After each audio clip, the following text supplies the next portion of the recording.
Mostrando como é que acontece a produção de energia no processo de fosforilação oxidativa lá na cadeia respiratória. É uma novela. É complicado pra caramba. Eu vou aqui falar pra vocês um bocado de loucura agora.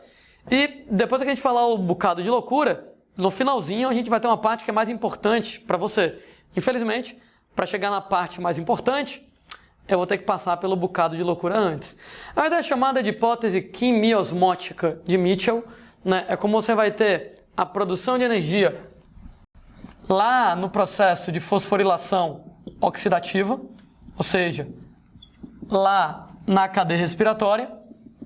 E para poder falar da hipótese quimiosmótica de Mitchell, inevitavelmente eu vou ter que lembrar algumas coisas a respeito lá das mitocôndrias. Então, de novo, era uma vez aqui a minha mitocôndria horrivelmente desenhada, né?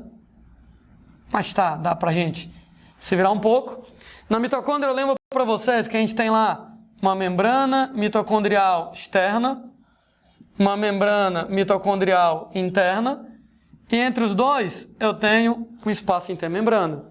Aqui no meio a gente tem a matriz mitocondrial, e eu lembro, gente, que a cadeia respiratória, que a cadeia transportadora de elétrons, acontece na membrana interna, principalmente nas cristas mitocondriais. Mas assim, né? Na membrana interna, de maneira geral. Outra coisa que a gente lembra é que na membrana interna, especialmente nas cristas mitocondriais, a gente tem aquelas bolinhas, né? Essas bolinhas, moçada, lá, elas são os oxissomos. Oxissomos, também chamados de FO, F1 ATPases, ou ainda chamados pelo nome de ATP sintases. Está comentando que o nome ATP sintase dá uma ótima dica do que se trata, né? ASE é enzima que sintetiza ATP. Então, são as enzimas que vão produzir ATP aqui nesse caso. E, gente, como é que você vai conectar a ideia da cadeia respiratória com a produção de ATP no oxissomo, na FOF1 ATPase? Como eu disse, o negócio é bem pesado, então vamos com muita calma. Bom, lá na cadeia respiratória, os elétrons ficam pulando, que nem idiotas, né? De um citocromo para outro. Toda vez que os elétrons passeiam na cadeia respiratória, eles liberam energia. E essa energia, no primeiro momento, bombeia íons H+, para o espaço intermembrana. Os elétrons vão passeando pela cadeia respiratória, isso libera energia que bombeia H+, da matriz para o espaço. Os elétrons vão passeando pela cadeia respiratória, isso libera energia, bombeia H+, da matriz para o espaço. Eu vou anotando isso aqui do lado. Então, a energia dos elétrons da cadeia respiratória, num primeiro momento, gente, ela bombeia H+, da matriz mitocondrial para o espaço intermembrana. Ah, a propósito, né? Vamos dar um nome para isso aqui? Eu vou chamar isso aqui pelo nome de bomba de prótons. Lembrando lá das aulas de química, que cada H+ equivale a apenas um único próton, né? A gente chama então de bomba de prótons a energia dos elétrons da cadeia respiratória bombeia prótons de H+ da matriz para o espaço. Só que aí tem um detalhe, tá? A membrana mitocondrial interna, ela não permite a volta dos H+. Quando eu falo que ela não permite a volta dos H+, não permite a volta dos H+ do espaço intermembrana para a matriz mitocondrial. Ou seja, o H+ vai da matriz para o espaço, o H+ vai, mas o H+ não pode voltar. O H+ vai da matriz para o espaço, ele pode ir, mas ele não pode voltar. Ele vai da matriz para o espaço, ele pode ir, mas ele não pode voltar. Gente, qual é a consequência? À medida que a cadeia respiratória vai jogando H+ no espaço e o H+ não pode voltar, o H+ ele vai se acumulando. Ele vai se acumulando e já o espaço está cheio de H+. Opa, outra ideia. O H+ se acumula no espaço intermembrana que acaba ficando, gente, hipertônico em H+. Ele fica muito concentrado em H+. Quando ele se acumula no espaço e ele fica hipertônico, o resultado, moçada, disso é que vai surgir um gradiente eletroquímico. Para quem não lembra das aulas de membrana, quando a gente fala em gradiente eletroquímico, está falando de um gradiente elétrico e químico. Está falando, nesse caso lá, da diferença de concentração. Pode notar que a gente vai ter muito H+ no espaço. Então, nesse caso, o espaço agora está hipertônico e vai ter pouca H+ na matriz mitocondrial. O que quer dizer que a matriz mitocondrial vai estar hipotônica. Então, vai ter uma diferença de concentração e elétrica também, né? Porque o H+ ele é uma partícula carregada. Gente, o H+, como eu estava falando, se acumula no espaço e não pode voltar. Aliás, ele não pode voltar a não ser pelo oxissomo.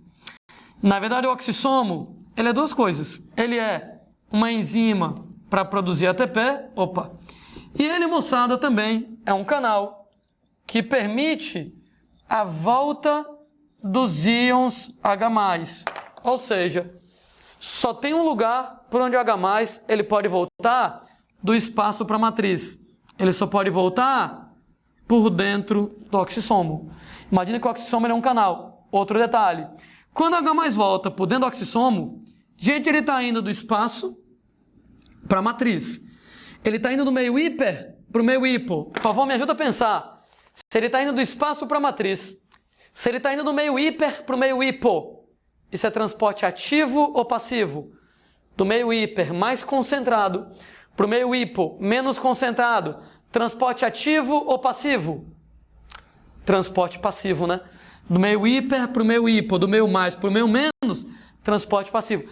Gente, transporte passivo consome energia ou libera energia? Ora, moçada, transporte passivo é espontâneo e, como tal, ele libera energia. O que quer dizer que quando o H+ volta, ele está indo do espaço mais concentrado para a matriz menos concentrada.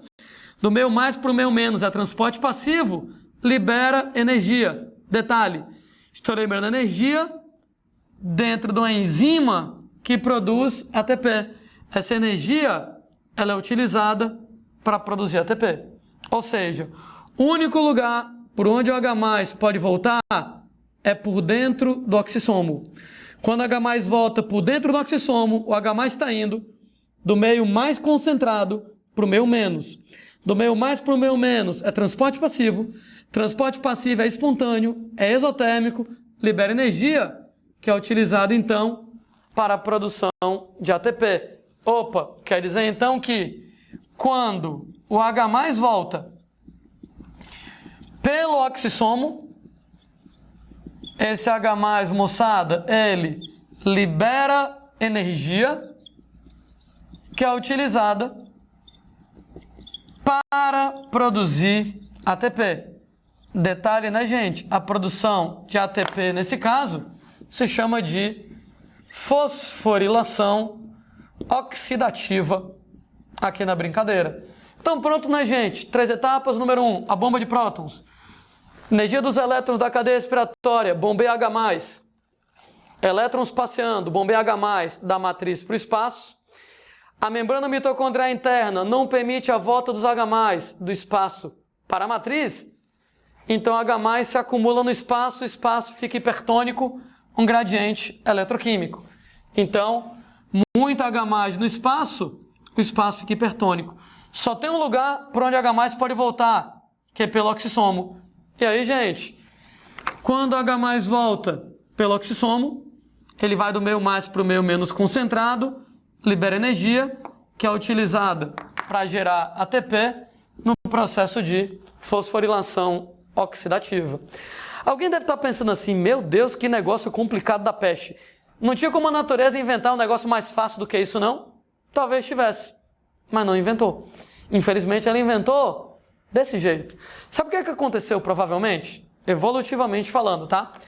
Eu lembro para vocês que a mitocôndria, do ponto de vista evolutivo, veio de bactérias, né? Então, imagine que originalmente a mitocôndria era uma bactéria. Imaginem que essa mitocôndria, ela vivia num ambiente onde o ambiente ele tinha muito H+. E aí nessa brincadeira, moçada, de você ter muito H+, imagina que o H+, ele ficava entrando na bactéria através de mecanismos de difusão. Só que esse H+ entrando na bactéria é um problema, né? Vai acabar deixando o citoplasma ácido, a bactéria vai morrer. Então a bactéria desenvolveu uma cadeia respiratória, que quando você tem os elétrons passando na cadeia respiratória, você bombeia o H+ para fora. Ou seja, originalmente, o objetivo de você botar H+ para fora não era produzir energia, era você sobreviver. Era você aguentar meio ácido. Você era uma bactéria, vivia no meio ácido, o H+ entrava, você desenvolveu esse mecanismo para usar elétrons, para poder bombear H+ para fora para sobreviver. Mais na frente, houve mutações e você aprendeu a pegar, já que eu estou jogando o H+ para fora e o H+ está entrando, aproveitar a entrada do H+, que libera energia para produzir ATP. Ou seja, como funciona, né, moçada? O processo de evolução. Né? Surge um processo aleatoriamente, por mutação, e como ele se mostra bacana, ele acaba permanecendo. Então a bactéria usava o sistema de cadeia respiratória para jogar o H+ para fora, o H+ entrava de novo. Jogava para fora, o H+ entrava de novo. Um belo dia, desenvolver enzimas para aproveitar que o H+, quando entra, libera energia para fabricar ATP. Pronto, aprendi a produzir ATP. Essa bactéria depois vira minha mitocôndria e até hoje, moçada, funciona desse jeito. Então, como até questionei, né? Será que não dava para ter um negócio mais fácil? Talvez, mas não teve. Porque a mitocôndria veio da bactéria que aprendeu a fazer isso. E até hoje funciona desse jeito na gente. De novo, alguém deve estar me esculhambando, xingando minha mãe. Pô, Landim, isso é complicado demais. Eu sei, eu não sou tão doido assim. Eu sei que isso é complicado demais. Né? Tanto é que eu faço questão de repetir. Não me interessa se vocês querem ou não repetir. Eu vou repetir. Não me interessa vocês. Vamos lá, repetindo a brincadeira. Só que eu vou repetir de um ponto de vista um pouco diferente. Era uma vez, moçada, a mitocôndria. Então, desenhando aqui a mitocôndria um pouco menor. Vou pegar essa parte da mitocôndria e estou detalhando o desenho, né? Então, nessa parte do detalhe, isso aqui é a membrana mitocondrial externa. Isso aqui, né, moçada? Isso aqui é a membrana mitocondrial interna. Entre os dois, nós temos o espaço intermembrana e aqui dentro nós vamos ter a matriz mitocondrial. Então, o que a gente estava comentando? Que a cadeia respiratória, ou seja, aquele sistema lá de citocromos e etc., está localizado na membrana mitocondrial interna, principalmente nas cristas mitocondriais. E, à medida que os elétrons vão passeando pela cadeia respiratória, libera energia que é usado para bombear H+. O H+ vai, mas o H+ ele não volta. E o resultado? Que o H+ se acumula. Uma vez que o H+ se acumula, o espaço cheio de H+ agora fica hipertônico e a matriz com menos H+ fica hipotônica. Só tem um lugar por onde o H+ pode voltar. O oxissomo, que além de uma enzima, é um canal. O resultado, toda vez que o H+ volta por dentro desse canal, o H+ ele vai do meio hipertônico mais concentrado para o meio hipotônico menos concentrado. Do meio mais para o meio menos é transporte passivo. Transporte passivo libera energia e nós usamos essa energia para a produção de ATP aqui na brincadeira. Né? Tudo isso aqui, gente, é muito lindo, é muito fofo, mas tem outro detalhe ainda que eu queria discutir com vocês. Existe um grupo de moléculas chamadas de desacopladores da fosforilação oxidativa, onde os desacopladores da fosforilação oxidativa, gente, eles são substâncias químicas que eles promovem a volta do H+ por fora dos oxissomos. Então, eles promovem a volta dos H+ por fora dos oxissomos. Eita, Landim, deu para entender ainda não? Não tem problema não, gente. A gente tenta explicar melhor. Então, era uma vez, moçada, essas substâncias químicas, né? Eles são os desacopladores da fosforilação oxidativa. O que é que eles fazem? Promove a volta dos H+, por fora do oxissomo. Então, o H+, se tiver um desacoplador, ele pode voltar sem passar pelo oxissomo.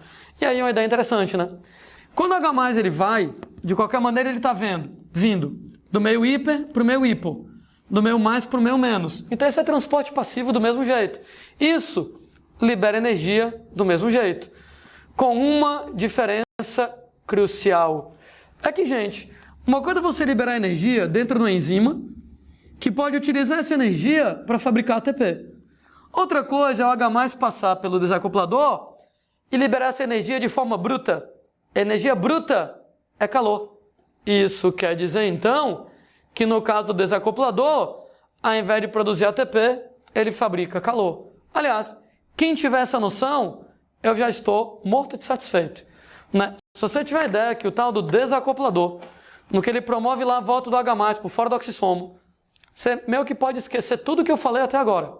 Tudo bem, esqueça não. Mas tipo assim, o mais importante dessa conversa toda, desse momento, é isso. Um desacoplador, ele é um cara que mexe no metabolismo da mitocôndria, gerando calor ao invés de ATP. Como eu disse, se você tiver essa noção, eu já estou morto de feliz. Sendo que alguém questiona, Silandim, e daí? Beleza, né? E daí? Eu queria colocar alguns exemplos de desacopladores da fosforilação oxidativa. Inclusive, algumas substâncias naturais do corpo da gente. É o caso, moçada, do que acontece com a tiroxina, que é o hormônio da tireoide. Então, a tiroxina, o hormônio da tireoide, faz várias coisas.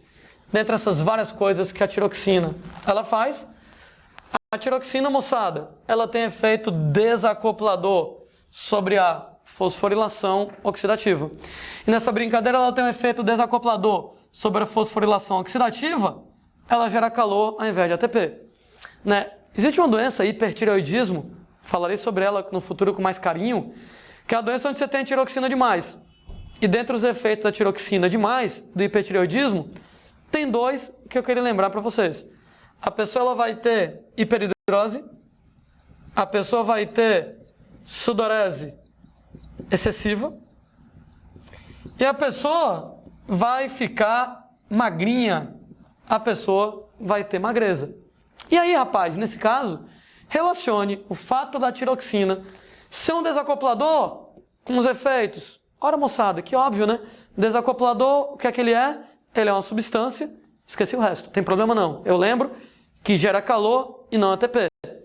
No que o desacoplador gera calor e não ATP, e a tiroxina é um desacoplador, ela aumenta a produção de calor em você, causa hipertermia, aumenta a temperatura do corpo, e você reage aumentando a sudorese para lidar com isso. Por que você emagrece? E essa, para mim, é a ideia mais importante, e eu queria que você parasse para pensar um pouco comigo. Imaginem que, normalmente, cada glicose na respiração me dá 30 ATPs. Tudo bem, entre 32 e 38, entre 30 e 36, eu vou colocar aqui só para facilitar a minha ideia.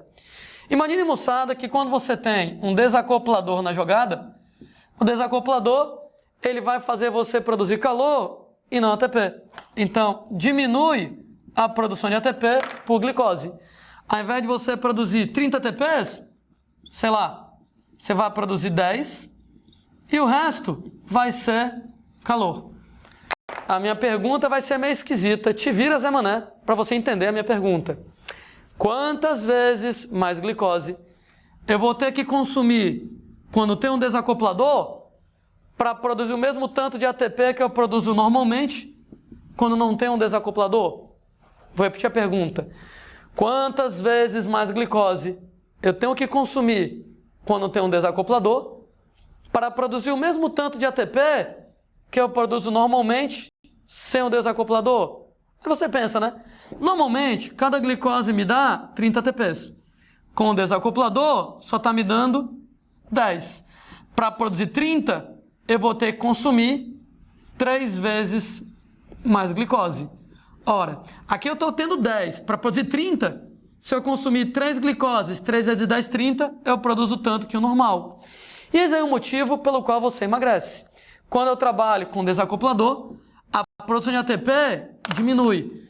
Como a produção de ATP diminui, eu vou ter que consumir mais glicose para poder compensar. No que eu vou ter que consumir mais glicose para poder compensar, para poder produzir os mesmos 30 ATPs, eu só estou fabricando 10, eu vou ter que consumir 3 vezes mais glicose. Gente, no que eu consumir 3 vezes mais glicose, a glicose esgota. Se a glicose esgota, eu vou ter que começar a usar o glicogênio. Se o glicogênio esgota, eu vou começar a usar gordura. E no que eu usar a gordura, taran, eu vou emagrecer. Então, a tiroxina, ela é um hormônio que vai aumentar a temperatura do seu corpo. Por isso que ela vai acelerar a produção de suor, aumentar a produção de suor. E ela diminui a produção de ATP. Como ela diminui a produção de ATP por glicose, eu vou ter que consumir mais glicose para compensar. Isso me leva à magreza, né? Sabe aquele seu amigo magro de ruim, né? Aquela desgraça que come, né? E não engorda? Inveja mortal dessas pessoas eu tenho, né? Um dos motivos para alguém ser magro de ruim, desgraçado, comer que sua peste e não engordar, pode ser, moçada, tiroxina demais. Tô nem dizendo que ele tem hipertireoidismo, não. Mas, naturalmente, algumas pessoas têm lá um pouquinho mais do que outras, né? Esse seu amigo que ele é magro de ruim, ele, moçada, deve ser quente, né? Produção lá de calor um pouco maior que o normal. E, moçada, ele deve ser magro porque, com tiroxina a mais, ele tem que consumir mais glicose para compensar o menos ATP que ele produz por glicose. Então, diminui a produção de ATP por molécula de glicose. Então, você vai ter que consumir mais glicose para compensar, você vai emagrecer. Um outro exemplo, gente, de desacoplador da fosforilação oxidativa é uma proteína chamada termogenina. Falarei sobre ela com mais carinho no futuro. Ela é encontrada nas mitocôndrias de um tipo de tecido adiposo especial, chamado de tecido adiposo marrom. Tem 2 tipos de tecido adiposo, né? Tem um tecido adiposo amarelo ou branco, que guarda gordura. Então, o tecido adiposo amarelo ou branco guarda gordura. E tem um tecido adiposo marrom, que ele é diferente. O tecido adiposo marrom, ele não guarda gordura. Ele queima gordura para produzir calor. E para otimizar a produção de calor, a termogenina é um desacoplador. Então, vai produzir calor ao invés de ATP. E com isso, no que produz calor ao invés de ATP, gera calor. Ô, rapaz, onde é que você vai encontrar isso aqui? Você vai encontrar isso aqui em animais de clima frio. Urso polar, foca, pinguim, vai ter isso para ajudar a se aquecer. Em recém-nascidos. Ora, moçada, bebezinho, tá sempre com frio, é um efeito físico, né? Corpos pequenos perdem calor com uma facilidade maior. Então, como o bebezinho ele é muito pequenininho, ele perde calor com uma facilidade muito grande, né? Daí o bebê tá sempre com frio. Né? Em pleno calor do Ceará, por exemplo, aqui, né? Tá lá o bebezinho todo com gorro, com, sei lá, sapatinho de lã, luvinha. Porque como ele é pequenininho, ele perde calor com facilidade maior. Especialmente bebês prematuros, né? Que são menores ainda, que perdem calor mesmo. E aí, para tentar compensar um pouco essa perda de calor, eles têm na nuca, na barriga, tecido adiposo marrom, com termogenina, para poder produzir calor aí. Né? Adultos quase não tem isso, né? Uma outra maneira do seu amigo ser magro de ruim, talvez ele tenha muito tecido adiposo marrom na idade adulta. Então, adultos praticamente não tem isso. É uma ou outra pessoa que pode ter. Se você tem tecido adiposo marrom, você vai ter mais dificuldade de engordar, né? Porque a termogenina vai queimar a gordura. Então, ao invés de você guardar a gordura, você queima a gordura para gerar calor, você vai ser um pouco mais quente que o normal e você vai ter tendência a não engordar. Né? O último exemplo aqui, gente, que eu queria colocar de desacopladores da fosforilação oxidativa é uma substância chamada de 2,4 nitrofenol.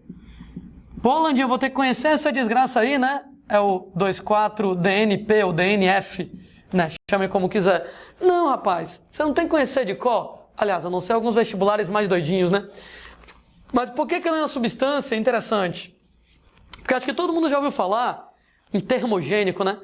Às vezes a moçada lá na academia toma termogênico para poder emagrecer. E o 2,4-DNP foi o avô dos termogênicos. O primeiro termogênico, como ele é desacoplador, ele vai lá, gera calor e não ATP.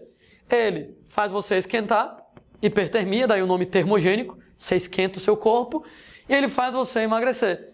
Só que isso aqui era tão forte como desacoplador que ele aumentava tanto a temperatura do seu corpo que era perigoso. Tanto é que hoje em dia ele é colocado como um veneno. Isso aqui não é mais utilizado. Inclusive, se você usa hoje em dia um termogênico na academia, né, pessoal lá na malhação, etc e tal, quer dar uma emagrecida, etc, toma um termogênico, beleza. Os termogênicos de hoje não são mais como o 2,4-DNP, eles não são diretamente desacopladores, mas eles estimulam a produção de substâncias desacopladoras. Então, quando você toma os termogênicos modernos, ele não é um desacoplador diretamente, mas ele, por exemplo, pode estimular você a produzir tiroxina, no que o termogênico estimula você a produzir tiroxina, aumenta a produção de calor no seu corpo, hipertermia, termogênico, e diminui a produção de ATP por glicose, você vai ter que consumir mais glicose para compensar, e isso ajuda você a emagrecer.